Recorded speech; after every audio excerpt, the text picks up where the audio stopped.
Bonjour à tous, bienvenue dans cette vidéo. Je vous propose ici l'exercice 3 du concours Advance 2018, exercice sur une étude de fonction, une fonction avec un logarithme avec un carré à l'intérieur. Voilà. Comme on n'a pas de calculatrice, on vous donne la valeur de ln de 2, à peu près 0,69, donc certainement qu'à un moment ça va apparaître. Alors vu les questions, ça apparaîtra vraisemblablement dans l'étude des variations. Donc, deux questions sur les limites, calcul de dérivée, et ensuite, certainement, une analyse du tableau de variation pour montrer que la fonction est positive.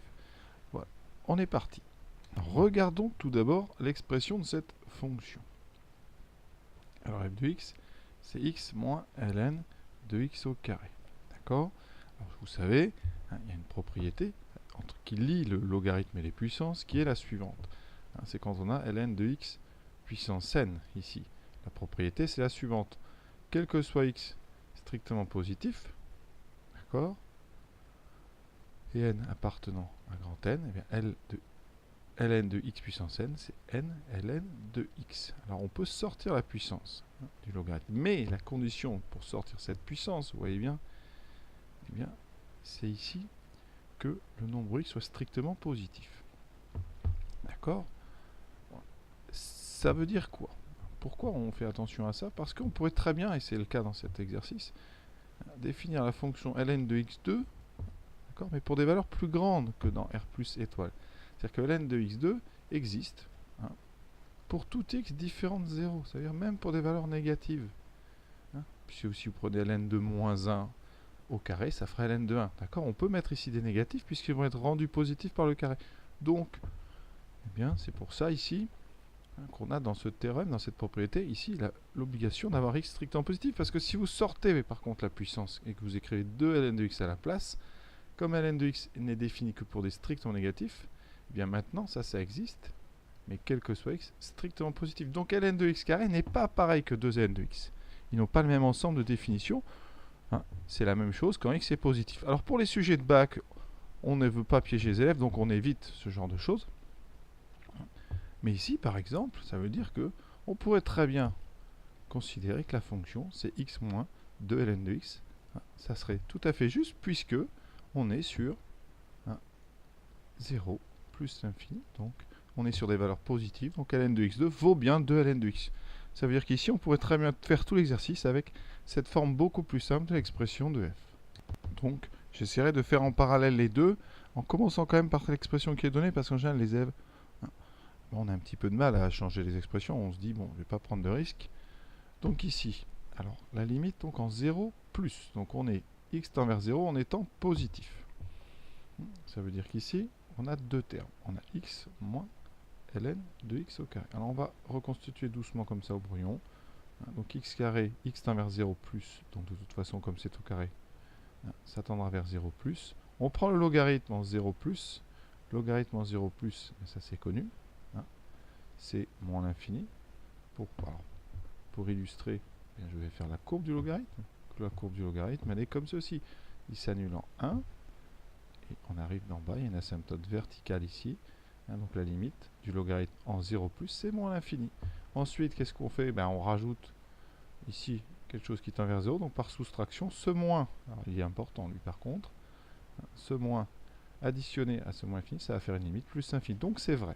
Au niveau de la rédaction, on va quand même faire ça proprement. La limite quand x tend vers 0 de x carré, c'est 0 plus. Même si vous aviez ici x inférieur ou positif, dans les deux cas, ça serait 0 plus. D'accord? Ensuite, par composé, comme le logarithme de grand X tend vers moins l'infini quand grand X tend vers 0 plus, là il est important le 0 plus, et bien ici on a donc par composition, par composé, la limite donc du logarithme de x2 quand x tend vers 0 en étant plus grand, et bien ça c'est donc moins l'infini.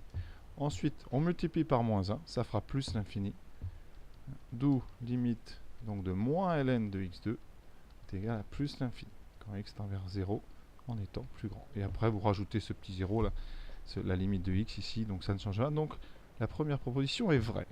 Et évidemment ceux qui auront transformé en x moins 2 ln de x, ils se sont rendus les choses beaucoup plus faciles, parce que la limite quand x tend vers 0 en étant plus grand que 0, la limite de ln de x, ça c'est du coup, on vient de le rappeler, c'est moins l'infini. On le multiplie par moins 2.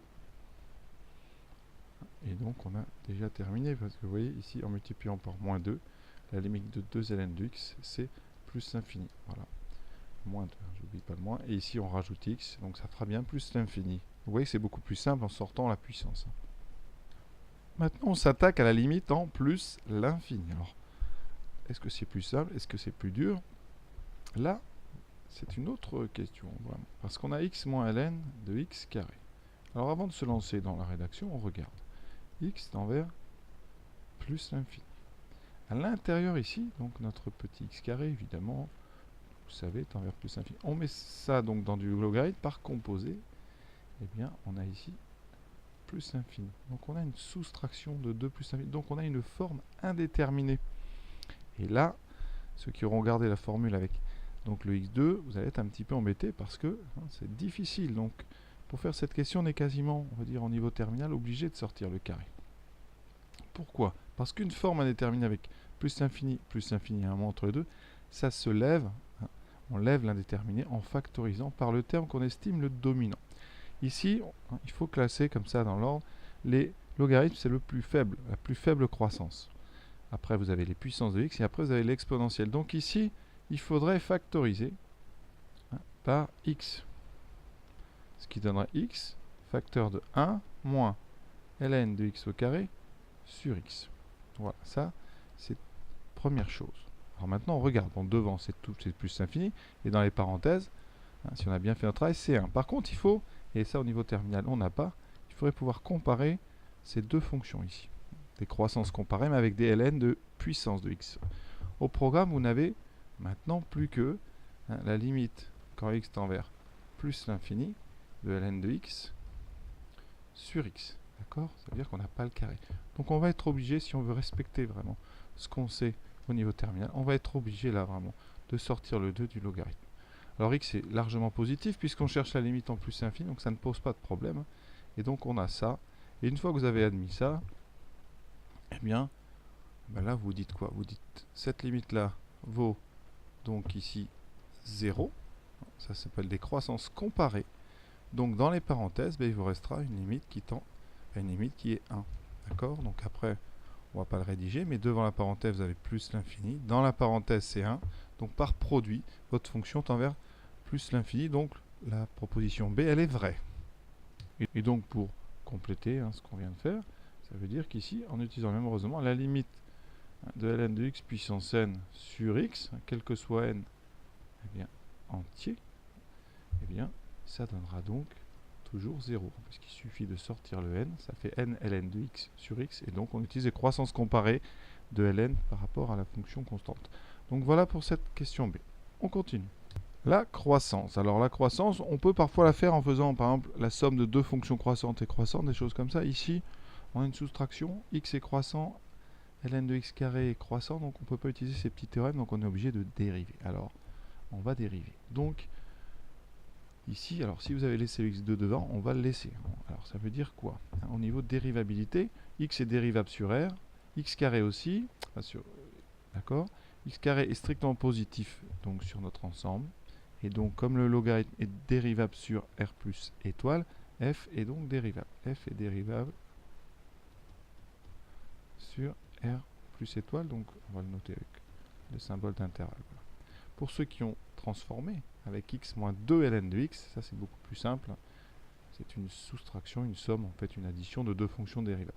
Donc je vais le faire dans les deux cas, on va faire avec x moins 2 ln de x, vous allez voir que c'est beaucoup plus rapide. Et pour ceux qui n'ont pas changé l'expression, x moins ln de x carré.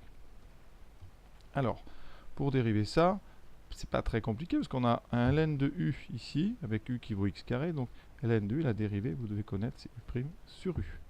Donc quand on dérive f', on a la dérivée de x, ça fait 1, et la dérivée donc de ln de x2 qui est u' sur u, donc ça fait moins u', on dérive x carré, ça fait 2x sur x2.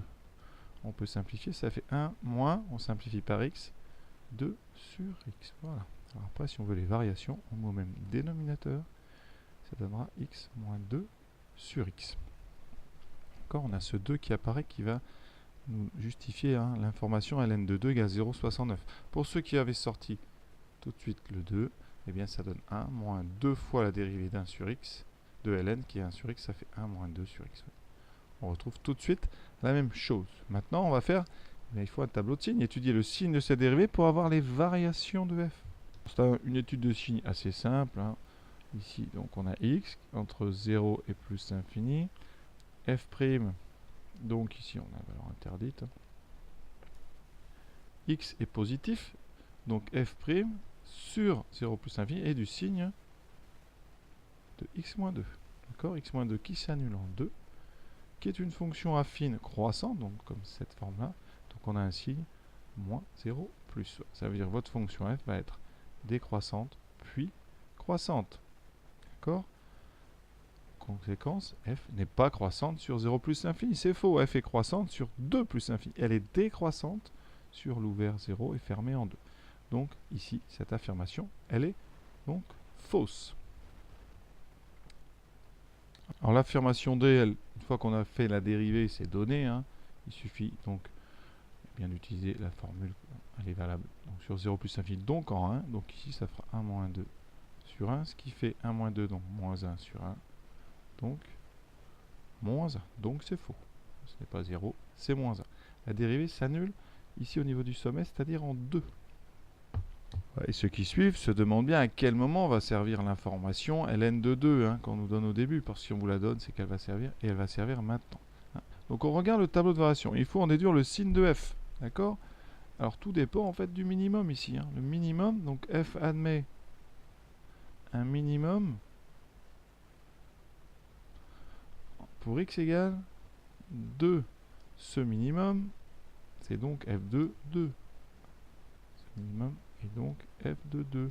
Alors f de 2, ça vaut combien? C'est donc 2 moins ln de 2 au carré. Alors comme on n'a pas notre machine et que ln de 4, vous ne le connaissez pas, on va sortir le 2. Ça fait L2 moins 2 ln de 2.